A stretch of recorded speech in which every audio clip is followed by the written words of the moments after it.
संजय नाम का एक आदमी जिसकी उम्र 40 साल के आसपास होगी, वो अपने परिवार के साथ एक सुखी जीवन जी रहा था।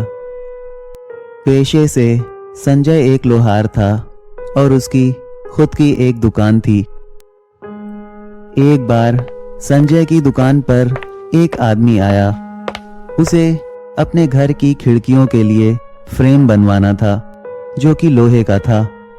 उसने 500 रुपए संजय को एडवांस दे दिए। कहा कि बाकी पैसे काम हो जाने के बाद दे दूंगा। संजय ने 2 दिन में ही सारे फ्रेम्स बना दिए थे और उस आदमी को फोन करके कह दिया था कि आपका काम हो गया है, आप आकर अपने फ्रेम्स ले जा सकते हैं। जब वो आदमी अपने फ्रेम्स लेने आया तो वो इस बात के लिए बहस करने लगा कि मैंने तुम्हें 500 रुपए नहीं बल्कि 1000 रुपए एडवांस दिए थे, तुम्हें वो पूरे पैसे कटवाने होंगे। संजय उससे बार बार ये कह रहा था कि आपने मुझे 500 रुपए दिए थे, ना कि 1000। कुछ देर के बाद दोनों में इस बात के लिए झगड़ा होने लगा और देखते ही देखते ये झगड़ा काफी बढ़ गया था। तब आसपास के लोगों ने उन दोनों के झगड़े को खत्म किया, लेकिन वो आदमी माना नहीं था। वो कह रहा था कि मैं तुम्हें जेल भिजवाऊंगा, मैंने तुम्हें 1000 दिए थे, ना कि 500। उस दिन जैसे तैसे बात खत्म हो गई थी। अगले दिन जब संजय दुकान पर गया और अपनी दुकान खोला, उसके कुछ ही देर के बाद उसकी दुकान पर कुछ पुलिस वाले आ गए और वो संजय को अपने साथ लेकर चले गए। उस आदमी ने संजय के ऊपर दुनिया भर के झूठे इल्जाम लाद दिए थे, जिसकी वजह से संजय को 1 साल की जेल हो गई। संजय जब जेल में था तो जेल के बीच में जो आने जाने के लिए रास्ता होता है, उसमें उसे अक्सर एक औरत दिखाई देती थी। संजय को जेल में तकरीबन 1 महीना हो चुका था और वो उस औरत को अक्सर देखा करता था। जेल में संजय के साथ एक और कैदी था। संजय ने कई बार उस आदमी को भी ये बताया कि मुझे बाहर एक औरत दिखाई देती है। उस आदमी ने कहा यह मुमकिन नहीं है, क्योंकि ये जेल सिर्फ मर्दों की है और यहाँ कोई औरत कैसे आ सकती है। उस आदमी ने कभी भी संजय की बात पर यकीन नहीं किया, क्योंकि वो जानता था कि यहाँ कोई औरत आ ही नहीं सकती। एक बार संजय को फिर से वो औरत दिखाई दी। वो अंधेरे में थोड़ा दूर खड़ी थी। वो साफ नजर नहीं आ रही थी क्योंकि अंधेरा बहुत था, लेकिन ये पता चल रहा था कि वहाँ कोई औरत खड़ी है। संजय ने उस औरत को आवाज देकर कहा, तुम कौन हो? तुम यहाँ क्यों आती हो? मैं तुम्हें अक्सर देखता हूँ। आखिर तुम कौन हो? मुझे बताओ। उस औरत ने कोई जवाब नहीं दिया। वो अपनी जगह पर खड़ी हुई थी। संजय के पास पानी पीने का ग्लास था। उसने वो ग्लास फेंककर उस औरत को मारा और उससे कहा, क्या तुम्हें मेरी बात सुनाई नहीं दे रही है? मैं तुमसे बात कर रहा हूँ। थोड़ी देर बाद वो औरत अपनी जगह से आगे बढ़ी और वो धीरे धीरे जेल के नजदीक आ रही थी। जब वो औरत रोशनी में जेल के नजदीक आई तो संजय उसे देखकर दंग रह गया था, क्योंकि वो औरत बहुत खूबसूरत थी। इतनी ज्यादा खूबसूरत औरत संजय ने पहले कभी नहीं देखी थी। संजय ने उस औरत से कहा, मैं तुमसे पूछ रहा था तुम कौन हो? तुम मुझे यहाँ रोज दिखाई देती हो। उस औरत ने कोई जवाब नहीं दिया। वो बस संजय को घूर रही थी। थोड़ी देर बाद वो औरत जेल में लगे हुए ताले को घूरने लगी और वो ताला अपने आप खुल गया। ये देखकर संजय पीछे हट गया था। उसे समझ आ गया था कि ये औरत कोई आम औरत नहीं है। वो फौरन उस कैदी के पास गया जो उसके साथ जेल में रहता था। संजय उसे उठाने लगा। जब वो आदमी उठा तब तक काफी देर हो चुकी थी। वो औरत वहां से गायब हो गई। संजय ने उस आदमी से कहा, देखो ताला खुल गया है। एक औरत आई थी जिसने ये ताला खोला। पुलिस वालों को ये बताना होगा, वरना उन्हें लगेगा कि हमने ताला खोला है। थोड़ी ही देर बाद वहाँ एक पुलिस वाला आ गया। जब उसने ताला खुला हुआ देखा तो वो संजय को और उस कैदी को घूरने लगा। संजय पुलिस वाले से गिड़गिड़ाने लगा, सर, मैंने ये दरवाज़ा नहीं खोला है, मेरा यकीन कीजिए, हमने कुछ नहीं किया, एक औरत आई थी, उसने ये दरवाज़ा खोला है। उस पुलिस वाले ने कहा, ठीक है, शांत हो जाओ, मैं जानता हूँ तुमने ये ताला नहीं खोला। उस पुलिस वाले ने कहा, इस जेल में एक चुड़ैल की आत्मा रहती है जो यहाँ घूमती रहती है। वो कई सालों से यहाँ मौजूद है। वैसे वो किसी को नुकसान नहीं पहुँचाती। तुमने उसे कुछ कहा तो नहीं था ना? संजय डरते हुए बोल रहा था, नहीं, मैंने उसे कुछ कहा नहीं था, पर मेरे पास पानी पीने का ग्लास था, मैंने उसे वही फेंक कर मारा था। पुलिस वाले ने कहा, तुमने ये ठीक नहीं किया, चलो कोई बात नहीं है, मैं तुम्हें दूसरी जेल में भिजवा देता हूँ, वहाँ तुम सेफ रहोगे। कुछ दिन बाद संजय को दूसरी जेल में भेज दिया गया, लेकिन वहाँ जाने के बाद भी सब कुछ ठीक नहीं हुआ। वो औरत अक्सर संजय को दिखाई देती थी अपने असली रूप में। इस तरह कई महीने गुजर गए। संजय काफी डरा हुआ रहता था। इस बात को ध्यान में रखते हुए उसकी सजा को थोड़ा कम कर दिया गया और उसे 3 महीने पहले ही छोड़ दिया गया। जब संजय जेल से निकला तो उसे लगा कि चलो, अब कम से कम वो औरत मुझे नहीं दिखाई देगी, मैं सुकून से रह सकूंगा। जब संजय अपने घर पहुंचा और उसने दरवाज़ा नॉक किया तो उसकी बीवी ने दरवाज़ा खोला और संजय ने देखा कि उसकी बीवी के ठीक पीछे वो औरत खड़ी थी और उसके चेहरे पर मुस्कुराहट थी। ये देखकर संजय वहां से भाग गया। कुछ दूर पहुंचने के बाद संजय को लगा कि हो सकता है ये मेरा वहम हो, क्योंकि मैं महीनों से उस औरत को देखता चला आ रहा हूँ, मुझे वापस घर जाना चाहिए। संजय वापस घर गया और उसने फिर से दरवाज़ा नॉक किया। इस बार उसके बेटे ने दरवाज़ा खोला। संजय ने अंदर झांक कर देखा, वो कमरे में मौजूद थी। वो सोफे पर बैठी हुई थी। उस चुड़ैल को देखकर संजय फिर से वहां से भाग गया। कुछ दूर पहुंचने के बाद उसका दिमाग काम नहीं कर रहा था। उसे कुछ भी समझ नहीं आ रहा था कि मैं क्यों भाग रहा हूँ और मैं कौन हूँ।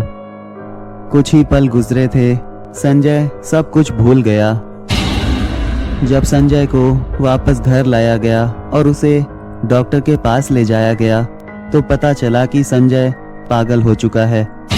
कुछ दिन बाद उसे पागल खाने में भेज दिया गया और इस तरह इस कहानी का अंत हुआ।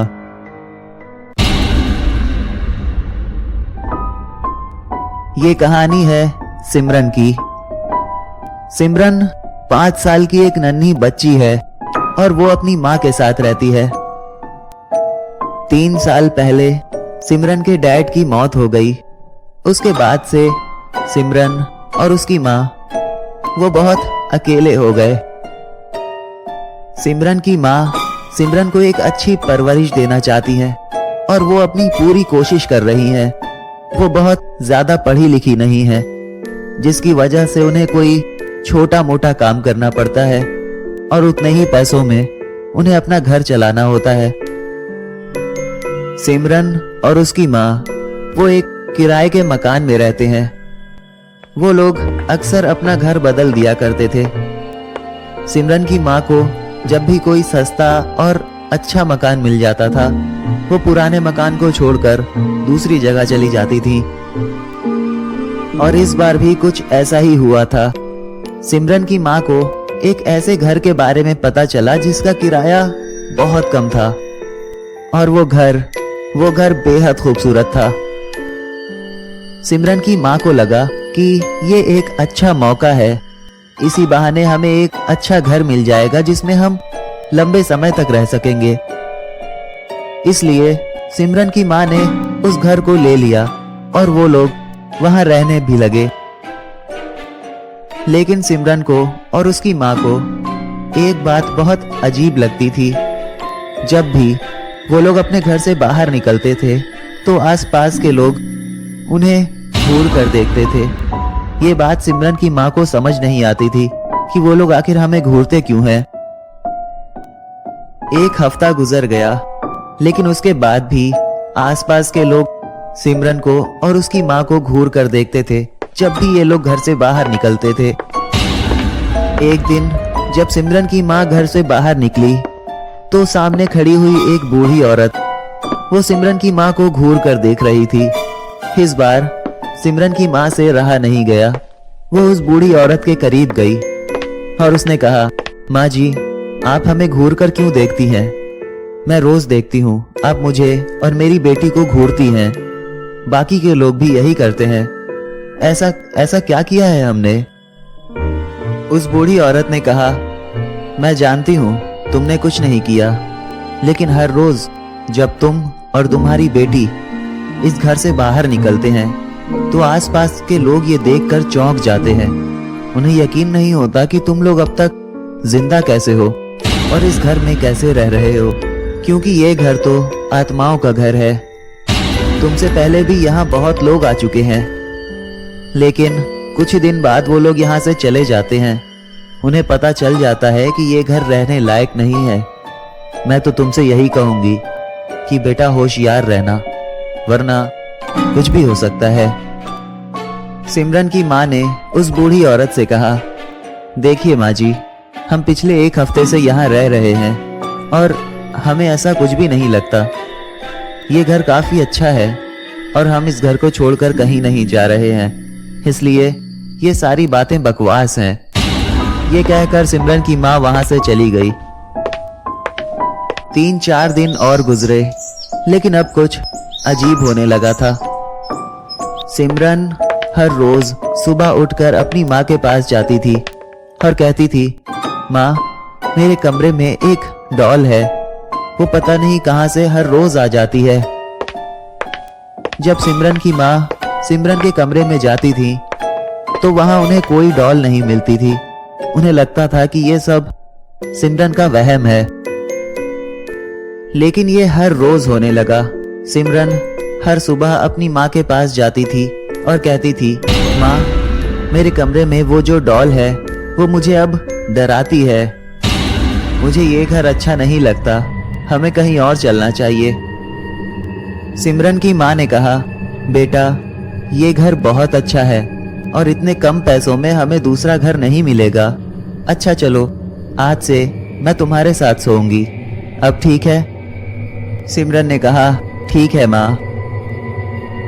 रात के वक्त सिमरन की माँ सिमरन के पास सोने के लिए आ गई और वो दोनों सो गए थे। रात के 2 बज रहे होंगे। अचानक सिमरन की आंख खुली और उसने देखा कि वो गुड़िया उसके सीने पर बैठी हुई है। वो जोर से चिल्लाई। सिमरन की माँ की आंख खुली। उन्होंने कहा, सिमरन बेटा, क्या हुआ? क्या तुमने कोई सपना देखा? सिमरन ने जवाब दिया, नहीं माँ, वो डॉल मेरे ऊपर बैठी हुई थी, वो यहीं थी। सिमरन की माँ ने कहा, बेटा, ये बस एक सपना था और कुछ भी नहीं, कोई डॉल नहीं है, तुम सो जाओ, ठीक है?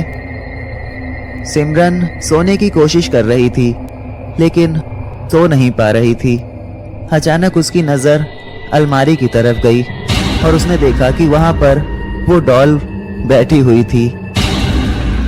ये देखकर वो बहुत डर गई थी। उसने अपनी माँ को जगाया। उसने कहा, माँ, वो देखो, मैं उस गुड़िया की बात कर रही थी। सिमरन की माँ ने भी उस गुड़िया को साफ साफ देखा था। ये देखकर दोनों ही काफी डर गए थे। सिमरन की माँ ने सिमरन का हाथ पकड़ा और कमरे के बाहर जाने लगी। वो गुड़िया अचानक उनके करीब आ गई और उसने सिमरन का हाथ पकड़कर खींच लिया। सिमरन की माँ कमरे के बाहर हो गई और दरवाजा अपने आप बंद हो गया। सिमरन कमरे के अंदर ही रह गई। काफी देर तक सिमरन की माँ कमरे का दरवाजा खोलने की कोशिश करती रही, लेकिन वो दरवाजा नहीं खुला। तकरीबन 10 मिनट के बाद वो दरवाजा अपने आप खुल गया और सिमरन की माँ ने देखा कि सिमरन उस अलमारी पर बैठी हुई है जहां वो डॉल बैठी हुई थी, और सिमरन का चेहरा भी बिल्कुल उस डॉल के जैसा हो गया था, अजीब सा, डरावना। सिमरन कुछ बोल नहीं रही थी। सिमरन की माँ उसके करीब गई। उसने कहा, बेटा तुम्हें क्या हुआ है, क्या तुम ठीक हो? सिमरन बिल्कुल खामोश थी और अचानक उसने अपनी माँ का गला पकड़ लिया और उससे कहा, तुम्हारी बेटी बहुत प्यारी है, क्या इसे मैं रख लूं? मैं तुम्हें पहली और आखिरी बार बता रही हूं, इस घर से निकल जाओ, वरना तुम्हारी बेटी को हम अपना खिलौना बना लेंगे। ये कहकर सिमरन बेहोश हो गई।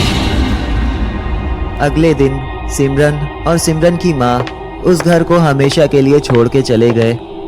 शायद आसपास के लोग सही थे, वो घर आत्माओं का घर था, जिसकी वजह से वहाँ कोई नहीं रह पाता। हाय एवरीवन, उम्मीद है कि वीडियो पसंद आया होगा। प्लीज़ वीडियो को लाइक करो और शेयर करो। अगर आप नए हो तो सब्सक्राइब कर लेना, साथ ही साथ नोटिफिकेशन बेल को भी दबा लेना। खबरी पर मेरी एक नई सीरीज़ आने वाली है और मुझे इस बात की उम्मीद है कि वो तुम लोगों को बहुत पसंद आएगी। तो जिन्होंने मुझे अब तक खबरी पर फॉलो नहीं किया है वो ज़रूर कर लें, साथ ही साथ नोटिफिकेशन बेल को भी दबा लें। इसके अलावा तुम सब मुझे फॉलो कर सकते हो मेरे इंस्टाग्राम अकाउंट पर, सारे लिंक डिस्क्रिप्शन में दिए हुए हैं। तो अब मुलाकात होगी अगली कहानी में, तब तक के लिए बाय।